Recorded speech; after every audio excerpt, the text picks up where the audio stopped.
ancestrales, à nos ancêtres. Alors, bonjour tout le monde, bienvenue à l'émission Entre vraie richesse et tabou. Mon nom est Jackie Poulain. Je suis auteur, compositeur, interprète depuis une trentaine d'années et même que j'ai commencé tout jeune. Qu'est-ce que c'est cette émission-là? C'est une émission où je vais recevoir des personnalités de différents milieux pour avoir des conversations, des approches, des opinions, des visions différentes d'une question de fond qui est de comment redéfinir nos vraies valeurs dans un monde en bouleversement. Donc, vous allez recevoir de la publicité pour savoir le prochain invité et les capsules seront lancées le matin dès 6 heures. Aujourd'hui, à l'émission, je reçois Madame Lynn Asselin. Bonjour Lynn. Salut Jackie. Salut. Merci de m'avoir invité. Ah, ça me fait vraiment plaisir. Lynn est auteure, formatrice et conférencière. Elle détient plusieurs diplômes d'études universitaires, dont 2 masters en nursing et en accompagnement de la fin de vie. Elle a fait des études doctorales en sociologie. Elle a accompagné pas moins de 3000 personnes en fin de vie, y compris son mari. Fort de ses expériences personnelles et professionnelles, elle développe une approche transformatrice de la vie, des deuils et de l'accompagnement à l'autre. Elle partage ça au Québec et en Europe. À travers ses livres, ses stages et ses formations, et grâce à son fort intérieur, Lynn est quelqu'un qui ressent beaucoup les choses. Elle sait rendre concret et accessible les notions dites spirituelles qui permettent de s'ouvrir à son chemin de vie. Donc, oui, Lynn, ça me fait vraiment plaisir que tu sois là ce matin. Présentement, on vit un bouleversement dans notre société. Ça ne serait pas un message de la vie qui nous dirait que c'est le temps de se réorganiser autrement, d'être plus près de la vie, de revoir nos valeurs de société, puis d'intégrer la spiritualité, le respect de la nature et de la vie. Toi, t'en penses quoi de la situation actuelle personnellement? Moi, je ressens que de toute façon, il n'y a jamais rien pour rien dans la vie. Il y a une intelligence de la vie qui nous guide, qui veille sur nous. Et nécessairement que quand il y a des contractions, des bouleversements, des déchirures intérieures, si on le regarde du point de vue de l'évolution, c'est pour nous amener là où on est appelé à aller. Mais la tête, elle a de la misère à... En fait, la tête, elle veut des garanties que ça va nous amener quelque part de meilleur parce que c'est un passage qui est inconfortable, parce qu'on a des pertes de repères, parce qu'on n'est plus en contrôle, parce qu'on aime ce qui est confortable dans la vie. Donc, évidemment, quand on rencontre ce genre de situation-là, on cherche beaucoup à s'expliquer pourquoi ça arrive et surtout à comprendre où est-ce que ça va me mener si j'emprunte ce chemin-là. Et pourtant, ce que la vie m'a enseigné depuis des années et ce que les gens que tu as mentionné, que j'ai accompagnés, m'ont enseigné, c'est que vraiment, la sagesse, c'est d'entrer dans cet espace-là sans garantie de ce que ça va me donner si j'y vais et comment je fais pour y aller. Pour moi, la seule façon que j'ai trouvée, c'est de me souvenir qu'est-ce que je fais sur Terre. Tu vois? Oui. Et dans les dernières années, il y a eu un mouvement mondial, un regroupement de la jeunesse pour sensibiliser nos instances à changer notre mode de vie, à nos valeurs de société. Ce ne serait pas le temps là, de partir des choses ou de se conscientiser, essayer d'ouvrir notre société à intégrer ça dans son mode de vie. Sauf que le changement, ça peut rester un concept tant qu'on n'est pas concerné personnellement. C'est ça qui se passe, tu vois, selon ma perception en tout cas, puis mon expérience de vie et professionnelle. Et là, ce que je trouve intéressant dans ce qui est en train de se passer, c'est qu'on ne peut plus faire semblant qu'on n'est pas concerné. Oui. Parce que c'est la Terre entière qui est concernée par ce qui est en train d'arriver. Alors, parce qu'on a un libre arbitre, on aura toujours le choix de faire de cette étape-là une occasion d'aller voir à l'intérieur d'abord, tu vois, où est-ce que ça pourrait nous amener, de remettre l'essentiel à l'ordre du jour. Je pense que pour moi, c'est surtout ça. Puis plus on commence à remettre l'essentiel à l'ordre du jour à l'intérieur de soi, plus on se sent appelé à remettre l'essentiel à l'ordre du jour en rayonnant tout simplement autour de soi. Et là, on n'aura pas besoin de chercher avec notre tête comment est-ce que je pourrais bien faire, mais parce qu'on est aligné sur l'essentiel, donc sur notre cœur, va arriver par inspiration, par élan de vie, par émerveillement, tu vois, quelque chose qui nous est proposé ou qu'on a envie de faire. Puis là, on va juste le faire par rayonnement, par vibration, et non par une intention rationnelle qui va s'écraser au moindre petit truc. Donc, c'est comme si parce qu'on revient dans notre cœur, on choisit de revenir à l'essentiel, on est automatiquement, voyons, j'ai de la misère à parler maintenant, on est automatiquement relié à une intelligence qui est plus grande que nous. Et c'est cette intelligence-là qui nous attend pour qu'on puisse collaborer à mettre en place des choses, mais à partir de quelque chose de plus grand que soi. Donc, ça va devenir puissant, quoi. Oui, vous parlez d'être guidé. Tu parles d'être guidé par son cœur, de se rapprocher de ce qu'on est. C'est un message qu'on peut voir dans le livre que tu as écrit, Les 3 alliés de la guérison. Ouais. Mais aussi, tu parles de guérir ses blessures, de grandir en conscience. Ouais. Dans l'univers dans lequel on vit, qui est un monde beaucoup de consommation et tout ça, quels sont les outils? Moi, je comprends que aller à l'intérieur, mais selon ce que je comprends, c'est que ça passerait beaucoup plus par l'individu que la société elle-même. C'est ma perception, parce que la transformation à laquelle on aspire tant, elle ne va arriver que de l'intérieur parce qu'on est tous divins, on est tous dotés de cette faculté-là de se transformer, puis on n'a aucune idée quelque part de la puissance de notre propre transformation. Mais c'est aussi parce que c'est ça qu'on a choisi d'incarner sur Terre. On est venu collaborer et en collaborant avec le divin à cette transformation-là, on vient non seulement se réaliser soi-même, mais on vient contribuer justement à l'émergence du nouveau monde. Mais comme on aime le confort, bien, il y a une part de nous qui est habituée à attendre que le nouveau monde arrive pour qu'on soit plus confortable. Oui, de comme pas participer ou en partie seulement. Puis c'est sûr que si on fait ça, si on attend ça, bien, premièrement, on va attendre longtemps, sapristi, parce que j'ai attendu quelques décennies, puis ça n'a pas marché. Mais c'est aussi que quand on va mourir, parce que quand on meurt, bien, on apporte dans notre sac à dos céleste ce qu'on a fait de ce qu'on a vécu. Fait que si j'ai attendu sur mon divan que le monde aille mieux, pendant 30 ans, 10 ans, 25 ans, bien là, je vais retourner à la vraie maison. Puis finalement, je vais me dire, ouais, parce que je vais partir avec rien de plus que quand je suis arrivée, parce que c'est ça ma contribution.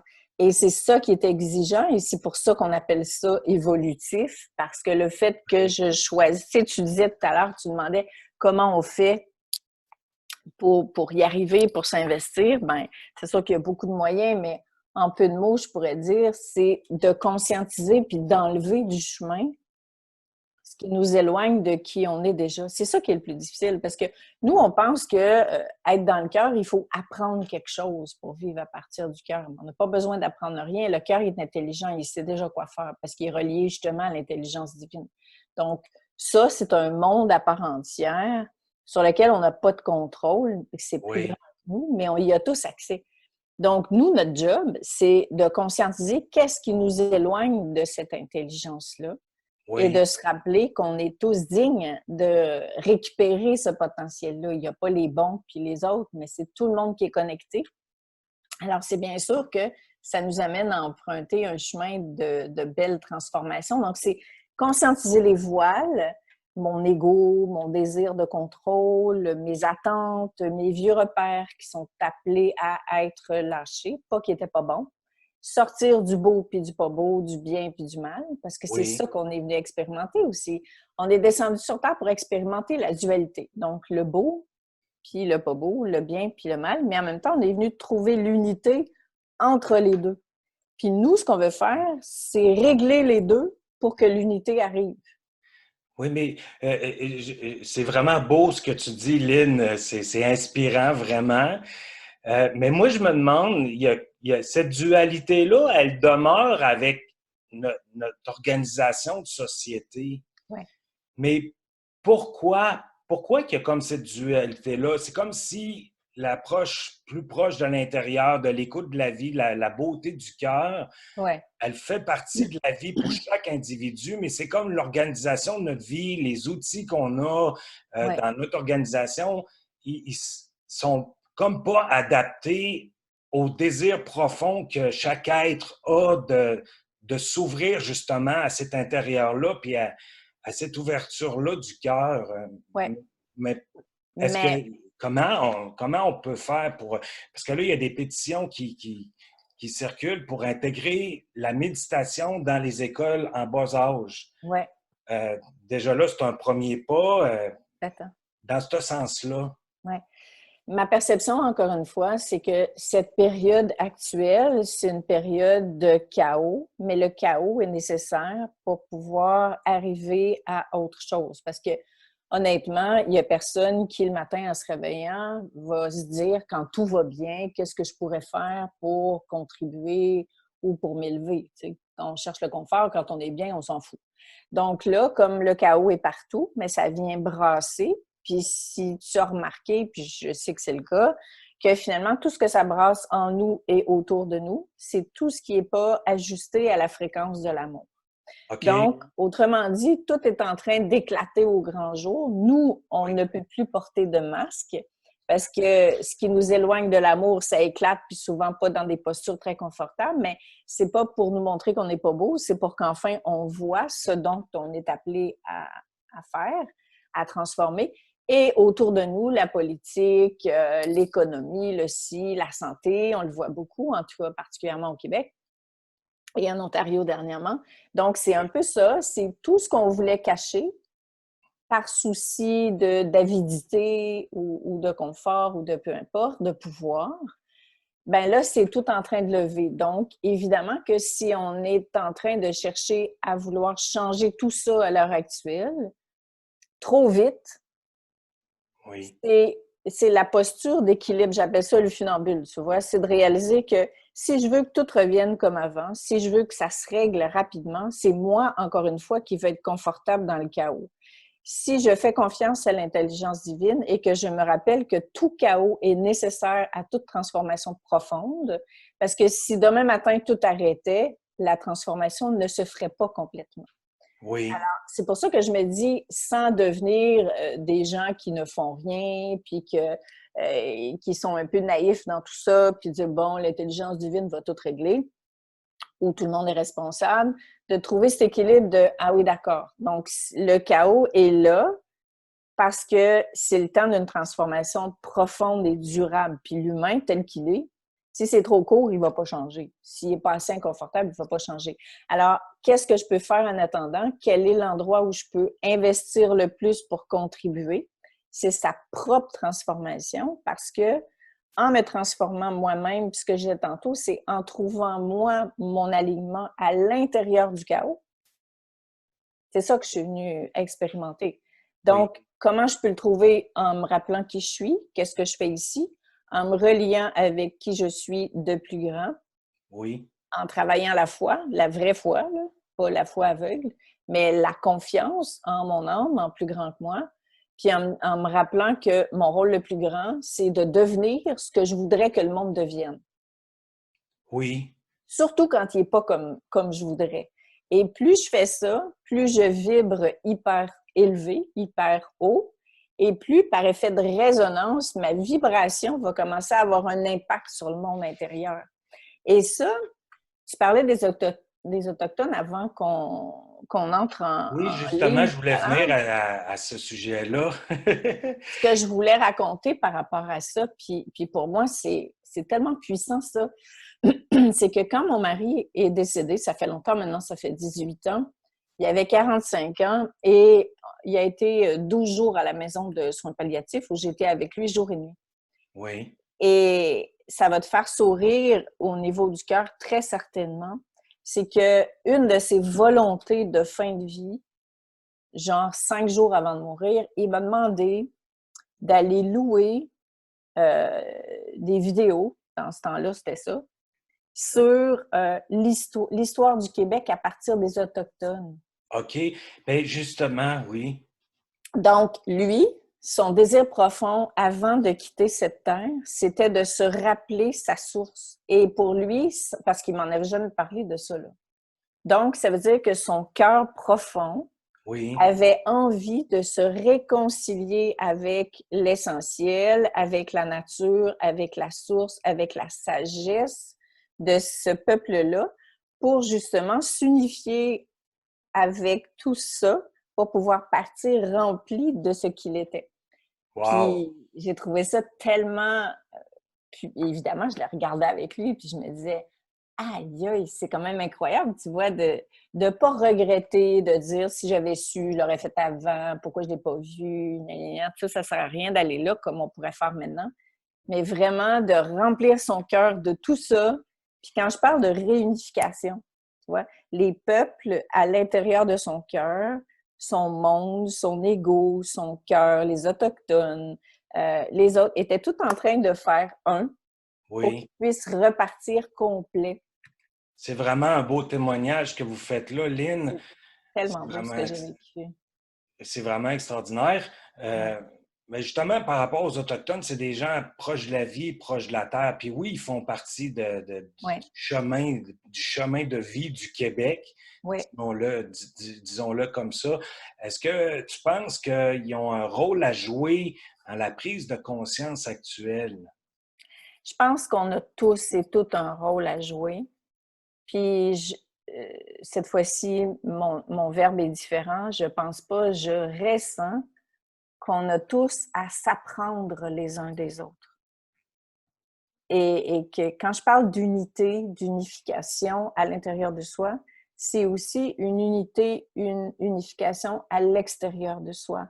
De réaliser que finalement, tous les gens qui nous entourent sont nos enseignants, mais différemment. Donc, que ce soit le peuple autochtone qui est venu nous enseigner quelque chose et qui peut encore nous enseigner quelque chose, mais je crois profondément aussi que nous aussi, on a des choses à enseigner, mais pas de par les concepts, de par notre nature profonde, de par nos croyances diverses, pour que, par exemple, certaines pratiques de ce peuple-là puissent se joindre harmonieusement avec d'autres pratiques, tu Ben, vois. c'est comme faire un pont, là. Oui, puis faire le un au niveau du pont, puis lâcher les guerres de pouvoir, puis de ci, puis de priorité, puis de réaliser que finalement, tout ce qu'on porte, c'est riche et qu'on n'est pas obligé d'adhérer nécessairement parce que notre cœur sait vers quoi on doit aller, mais très certainement qu'en entendant l'autre avec son cœur et non avec sa tête pour vouloir avoir raison, parce que c'est ça la situation, c'est qu'on écoute l'autre, mais toujours dans l'intention inconsciente ou consciente de se séparer de l'autre, c'est-à-dire d'être au-dessus, d'être meilleur, d'être moins bon, d'être ci, d'être ça, mais d'être vraiment unis, c'est ça le nouveau monde, tu vois.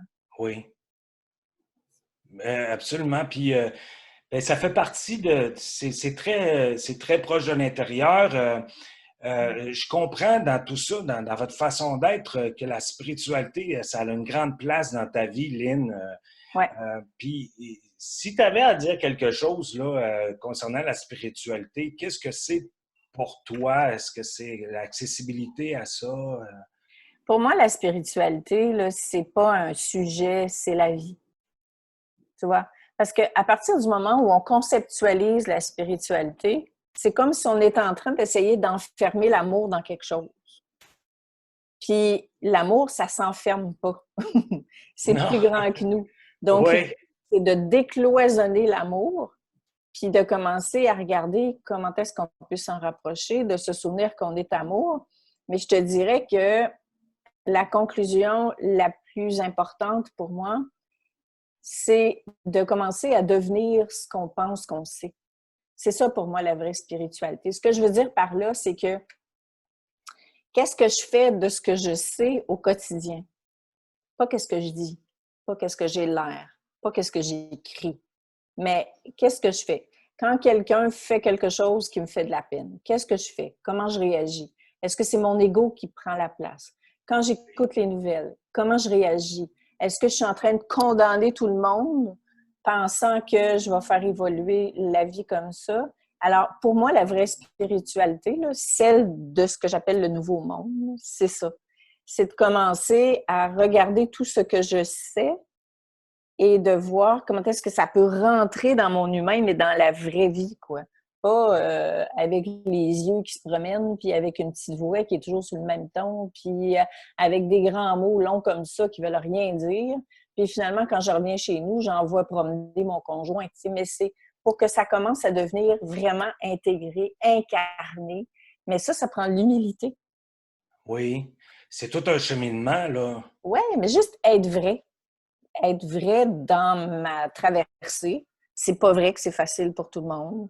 C'est pas vrai qu'on s'aime tous les jours. C'est pas vrai que le monde il est parfait, mais dans tout ça, comment je fais pour reconnaître ce que ça réveille chez moi? Puis après ça, essayer de me rapprocher de ça, tu vois, de l'essentiel, mais dans ma vie. Oui. C'est ça la spiritualité pour moi. C'est tellement simple que l'ego pourrait se dire c'est complètement con. Oui, mais l'ego, c'est un peu son rôle de dire que c'est con. C'est ça. C'est bon. C'est déjà le temps, tout le temps qu'on a. Lynn, si tu avais quelque chose à dire pour terminer l'entrevue, qu'est-ce que tu nous dirais? J'aurais envie de revenir sur l'analogie que j'ai partagée la semaine dernière, c'est-à-dire qu'il y a un beau grand train de transformation qui passe, puis on est tous appelés à rentrer dedans parce qu'on a tous choisi cette transformation-là. Et non seulement qu'on est appelés à rentrer dedans, mais on a toute une place de réservée en première classe parce qu'on est tous divins. Lynn Asselin, une personne très sentie, une personne de cœur. Merci beaucoup, Lynn. C'est un plaisir. Vous pouvez prendre connaissance de l'œuvre de Lynn à lynnasselin.com et aussi sur le Facebook Lynn Asselin, la puissance du cœur. Alors, merci beaucoup, Lynn. Ce fut un plaisir.